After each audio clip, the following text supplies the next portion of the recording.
Hello, আসসালামু আলাইকুম everyone. আশা করি সবাই অনেক বেশি ভালো আছো। তোমাদের দোয়া এবং ভালোবাসায় আমিও কিন্তু অনেক বেশি ভালো আছি। তো নতুন দিনের নতুন একটি ব্লগে তোমাদের সবাইকে ওয়েলকাম। তো যাই হোক, আমি সন্ধ্যা থেকে ভিডিওটা স্টার্ট করে দিয়েছিলাম। এখানে আমি হচ্ছে পটেটো দিয়ে একটা চিপস টাইপের ভাজতেছিলাম। এটা আমি হচ্ছে ইউটিউব দেখে বানাইতেছিলাম। মানে আমার দেখে অনেক বেশি খেতে ইচ্ছা করতেছিল। তো আলহামদুলিল্লাহ অনেক বেশি মজা হয়েছে, ক্রিস্পি হয়েছে অনেক বেশি। আমি আশা করি না এতটা পরিমাণ ক্রিস্পি হবে। কারণ এখন যেহেতু নতুন আলুর সিজন, প্রায়ই নতুন আলু শেষ, তো নতুন আলু দিয়ে কোনো কিছু বানালে এত পরিমাণ ক্রিস্পি হয় না। বাট অনেক বেশি মজা হয়েছিল। আমার ছেলে খাচ্ছিল আর ওকে কয়েকটা পেঁয়াজও ভেজে দিচ্ছিলাম। তো সবাই প্লিজ একটু মাশাল্লাহ বলে দিও। তারপর এটা হচ্ছে সকালবেলার মানে ভিডিও। রাত্রে আর কোনো ভিডিও ক্লিপস নেওয়া হয়নি। সকালবেলা এখানে আমি চা রুটি খাচ্ছিলাম। আর ওই দিন 21শে ফেব্রুয়ারি ছিল, তাই হচ্ছে বসে বসে শহীদদের প্রতি, মানে শহীদদের যে শহীদ মিনারে ফুল দিচ্ছে, শহীদদের প্রতি শ্রদ্ধা, এগুলাই দেখতেছিলাম। এগুলো দেখতে আমার অনেক বেশি ভালো লাগে। ছোটোবেলা থেকে এগুলো আমি বসে বসে দেখি। তো যাই হোক, এরপর হচ্ছে ডালটা আমি বাগার দিয়ে নিব। এদিকে হচ্ছে আমি আজকে একটু চুলে হচ্ছে একটু প্যাক দিব, এই জন্য হচ্ছে এখানে আমি ডাল ব্লেন্ড করে নিয়েছি। তার সাথে আমি এখানে ডিম দিছি। ডিম দিয়ে ভালো করে আমি একটু মেখে নিব। অনেকদিন ধরে হচ্ছে চুলের যত্ন নেওয়া হচ্ছে না। তো চুল একদম রাফ হয়ে গেছে। তাই ভাবলাম যে আজকে একটু চুলের যত্ন নিব।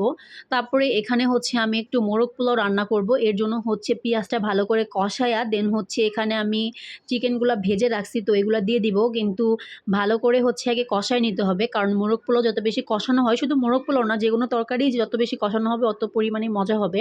তো যাই হোক, এটার ভিডিও মানে ফুল ভিডিও আমি আর দিলাম না, যেহেতু মোরগ পোলাও রান্না করার সবাই জানো।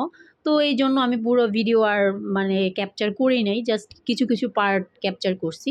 তো যাই হোক, এখানে হচ্ছে আমি দুধ দিয়ে দিছি, আনুষঙ্গিক সব মশলা টশলা, চিনি সব কিছু দিয়ে হচ্ছে ভালো করে কষায় বসাই দিছি। তো এটা হতে থাক। এখন হলো আমি হচ্ছে ওই মিশ্রণের মধ্যে হচ্ছে মধু দিতেছি। তোমরা চাইলে মধুটা স্কিপ করতে পারো, বাট মধু আমাদের স্কিনের জন্য অনেক বেশি ভালো। তো আমি আরেকটা পাত্রে হচ্ছে মধু মিক্স করে নিলাম। তো যাই হোক, এবার হচ্ছে আমার গোসল করা শেষ। আমি হচ্ছে ৩-৪টা শ্যাম্পু দিয়ে ভালো করে গোসল করে নিয়েছি, যেহেতু মানে ডিম দেওয়া হয়েছে চুলে, তো এই কারণে। তো তারপর একটা ঘুম দিছি। ঘুম থেকে উঠেই হচ্ছে এখানে আমি হচ্ছে আলুর চপ বানাইতেছিলাম, কারণ অনেক বেশি আলুর চপ খাইতে ইচ্ছা করতেছিল, অনেক দিন ধরে খাওয়া হয় না। তো এখানে আমি আলুর চপ বানাইতেছিলাম। তো তারপরে এই তো রাতের দিকে হচ্ছে আমি মোরগ পোলাওটা বসায় দিছি, অলমোস্ট হয়ে গেছে। তো মাশাল্লাহ অনেক বেশি মজা হয়েছে কিনা জানি না, কজ এখনও খাওয়া হয়নি, খেয়ে বলতে হবে কেমন হয়েছে।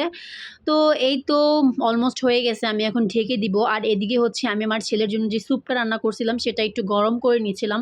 ও এই দুদিন ধরে কিছুই খেতে চাচ্ছে না, কি হয়েছে ওর আল্লাহ মাবুদি জানে, ভালো জানে। তো যাই হোক, তারপরে হচ্ছে আমি এখানে মিষ্টি কুমড়া একটু কেটে নিয়েছি, সকালে রান্না করব। এই ছিল আজকে আমার ছোট্টখাট্টো ভিডিও। Thanks for watching.